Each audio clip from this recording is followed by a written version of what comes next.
Kumusta mga idol? Gawa tayo ng tortang kalabasa. Ito nga pala 30 pesos na bili ko sa Tiangge. Syempre babalatan muna yan at hindi isasama ang balat. Pero yung iba nga katulad nitong kalabasa na mura pa ay sinasama nila talaga yung balat. Tapos ng balatan ay hihiwain lang natin yan ng pahaba. Habang ginagawa ko nga to ay tulog pa yung mga anak ko. Hindi nila alam na gulay pala o kalabasa pala yung gagawin kong torta. Matapos kong ang hiwain yan ay lalagyan ng 2 pirasong itlog na malalaki. Lalagyan din ng paminta, konting asin, at pampalasa na magic sarap. Halu-haluin nga yan muna para mag-mix yung mga sangkap. Syempre lalagyan din niya ng harina. Sa paglalagay nga ng harina ay dapat hindi bibiglain, pakonti-konti lang. Kung kayo ay gagawa nito, tansya-tansyahin nyo na lang ang paglalagay ng harina. At hahaluin nga yan ng maigi. At kung nanonood ka pa rin sa bidyong ito, ay maraming salamat sa'yo. Pwede mo ring i-comment kung taga saan ka para malaman ko naman kung hanggang saan umabot ang aking video. Sa puntong ito ay pwede na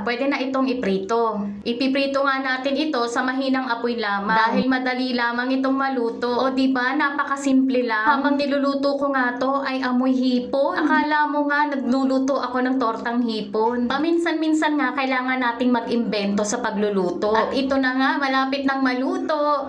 Charan! Tignan nyo naman, sino ba mag-aakalang kalabasa yan dahil napakabango. Pwedeng pang ulam, pwede na rin pang merienda. At kung tinapos mo nga ang bidyong to, ay isya-shoutout kita sa susunod kong video. O paano, subukan mo na rin para magustuhan din ng mga anak mo. Masarap nga pala itong isawsaw sa suka. Ay, siguro natatakam ka na dyan, kaya subukan mo na rin gumawa nito. Shoutout naman natin yung mga idol natin na nanood ng aking video. Salamat Idol Noni Panol Sergio from Bato, Kamsur. At shoutout naman sa'yo, Rima Abdulaziz Baiza from Kuwait. At sana nagustuhan nyo ang aking video. Hanggang sa muli. Babu!